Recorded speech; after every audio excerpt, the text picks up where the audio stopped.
Fog Football are apparently biased. Apparently, we have an agenda against Celtic because we believe that Dyson Maida's goal may have been correctly ruled out. Well, I guess Charlie too has an agenda because Mr. Mulgrew also believes that it should not have counted. Welcome back, guys, to the channel. We know that Celtic beat St Johnstone 6-0. We've praised them a lot. It was a great performance. However, what a lot of people took from our 25-minute vid wasn't the fact that Celtic were great, wasn't the fact that Celtic were phenomenal and put 6 past St Johnstone. In all honesty, could have made it double figures. People seem to have an issue with us believing that the disallowed goal at the beginning of the game before the onslaught started could have went either way. Now, we weren't saying it was a 100% foul on Casey, but we said that it could have been given as a foul and we could understand why the goal was disallowed. And of course,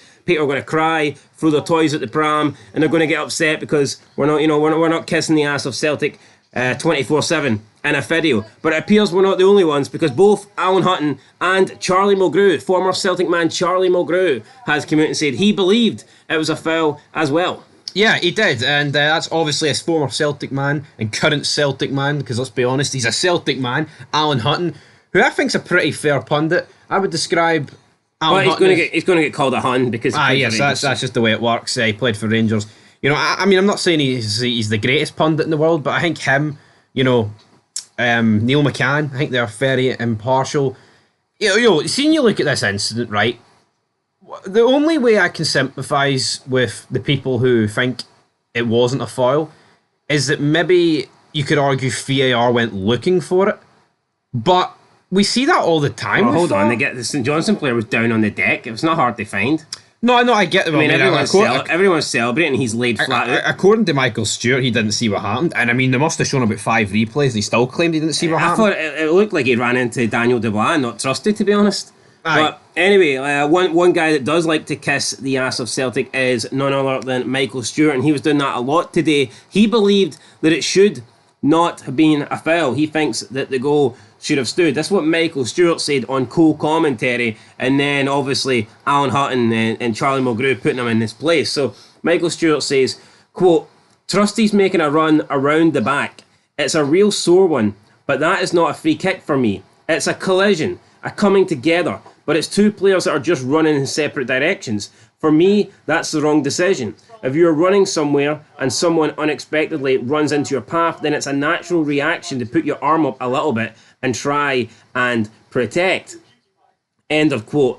I mean, you can say he tries and protects, but I mean, he clearly lifts his arm up and his arm is making a collision. It's making contact with the upper chest, potentially face area of, is it Carey or Cassie? I think it's Carey, isn't it? I think, yeah. Carey. We're not clutching at straws here. Austin Trusty brings up his arm now. You can say it's accidental. You can say it's just a basic instinct where he can maybe he sees Carey before Carey sees him, so he gets the opportunity to try and protect himself. But either way, there is no doubt that he lifts his arm up and he positions his arm into the path of the oncoming Carey, and he takes him out. Now you can turn around and say this was a collision, a running together, or you can turn around and say it's a foul. You can turn around and say that Austin Trusty attempts to block Carey, and I think with his arm positioning and movement, that's a very fair point to make. Yeah, I think it's a fair point to make. I mean, looking at it, he clearly puts his hand up. I mean, intentional, unintentional, it doesn't really matter in the world of football. Let's be honest, man. See if this is up the other end, and this happens on like scales. And scales are lined on the deck, that every Celtic player is screaming for the goal to be disallowed.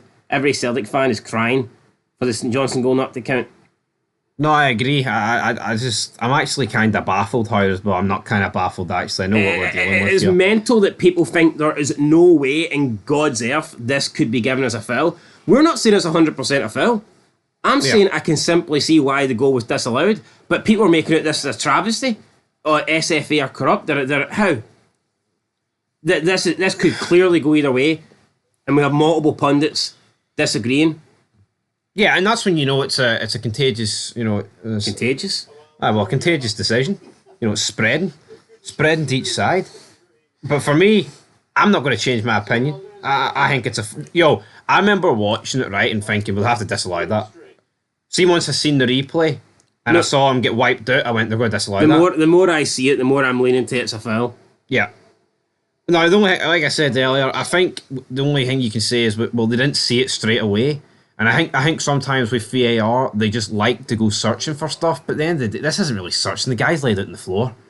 Yeah, anyway, you'd think after winning 6-0, this would be the least of people's worries, but, I mean, desperation, I guess. Anyway. And but earlier on, I called out the incompetence of the referee towards both clubs. No, he did. Because he was getting, he didn't give Celtic a free kick, and because he didn't do that, then he didn't give St Johnstone a free kick, and that's pathetic.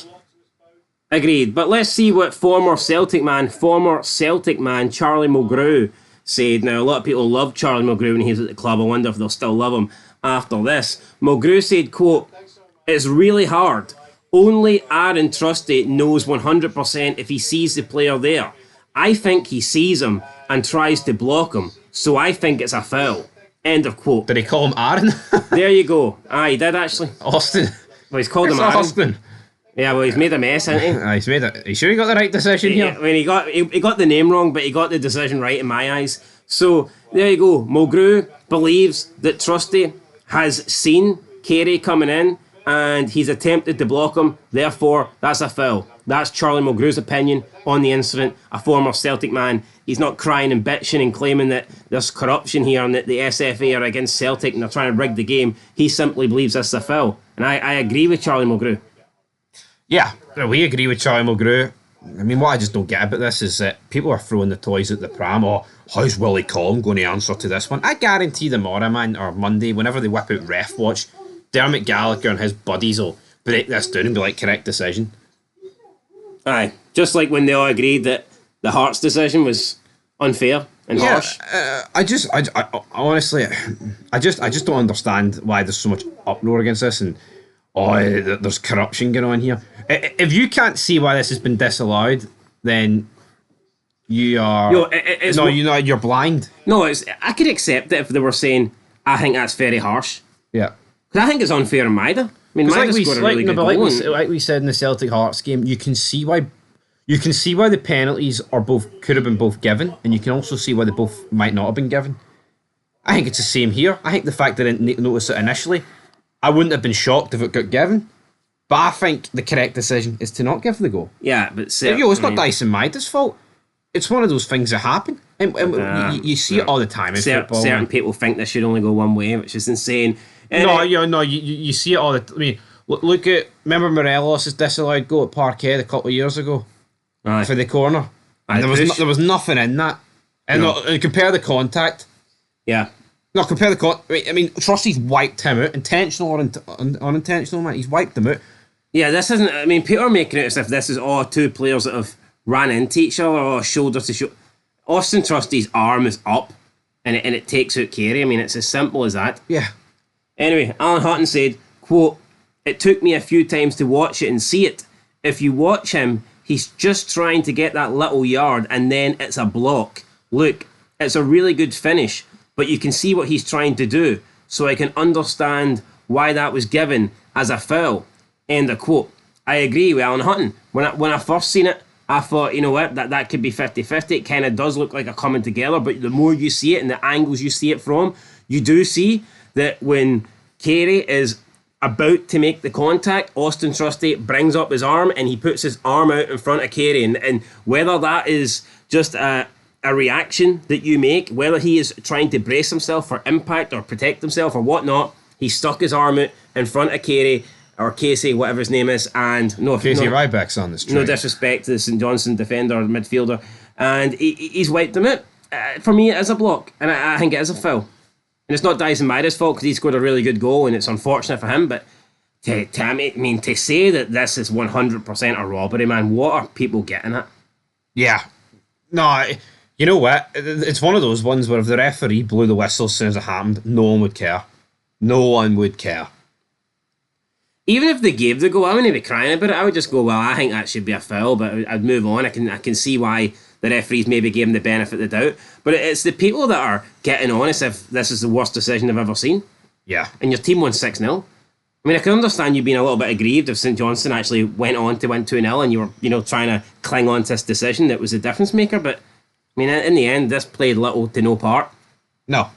But anyway, it's good to see that Charlie Mulgrew, former Celtic player, is being unbiased here, and it's just a shame that more people can't learn from Big Charlie, Big who Charlie I've always Mulgrew. liked.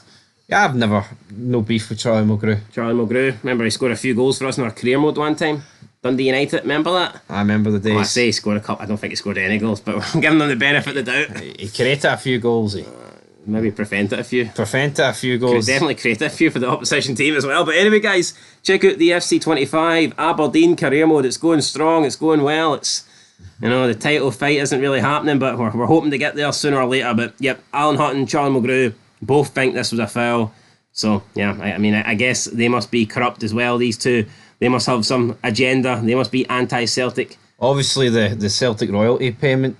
I've run it. We're on Zoot, man. Charlie Mulgrew's bank account He's is getting other brown envelopes. Yep, he's no longer receiving payments from Celtic, so therefore now he's deciding to be anti-Celtic. I guess that's how it works. That's how it works.